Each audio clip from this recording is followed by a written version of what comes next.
In June of 1977, Camp Scott was supposed to be a place of laughter, campfires, and childhood memories.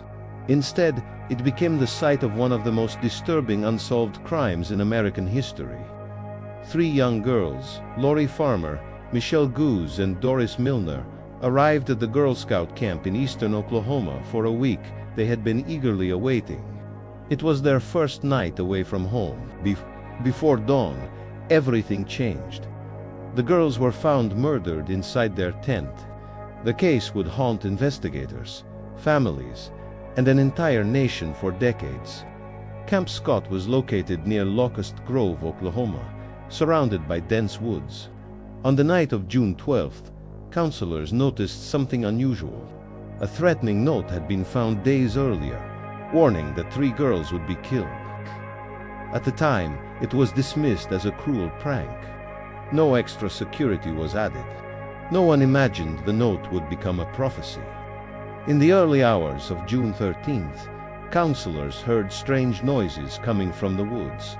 By morning, when the girls failed to show up for breakfast, staff went to check their tent. What they found was unimaginable. The bodies of the 3 girls had been brutally attacked. They had been beaten, strangled, and sexually assaulted. The crime scene suggested the girls were taken from their tent, assaulted elsewhere, and then returned. The camp was immediately shut down. Hundreds of investigators descended on the area. Parents across America pulled their children from summer camps. Fear spread nationwide.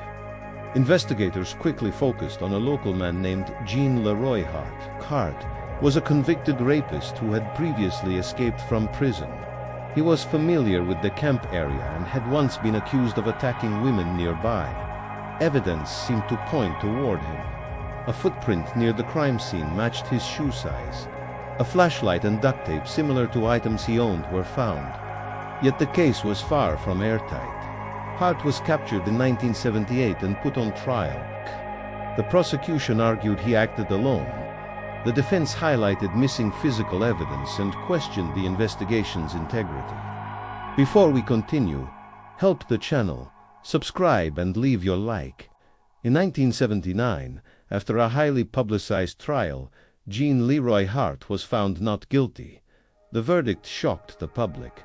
Just months later, Hart died in prison from a heart attack while serving time for unrelated crimes. With his death, the case stalled. But doubts never disappeared. Some investigators believed Hart was responsible but couldn't be legally proven. Others suspected more than one attacker. Over the years, evidence handling came under scrutiny. DNA technology was not available in 1977. Critical samples were lost, contaminated, or never properly tested. In later decades, partial DNA profiles were recovered, but none conclusively matched Hart or anyone else. The families were left without answers. Camp Scott was permanently closed. The land remains untouched. Former counselors still speak of guilt and unanswered questions. Who wrote the note? Was the killer watching the camp for days? Was Gene Leroy Hart truly responsible, or was justice never served? Today, the Oklahoma Girl Scout murders remain officially unsolved, a case frozen in time. A reminder that some mysteries refuse to fade. Because remembering these stories keeps them alive, and sometimes memory is the last form of justice. Thank you for watching Cold Case 5 Minutes. Set to resubscribe and leave your like. Stay curious and remember, every mystery deserves to be remembered.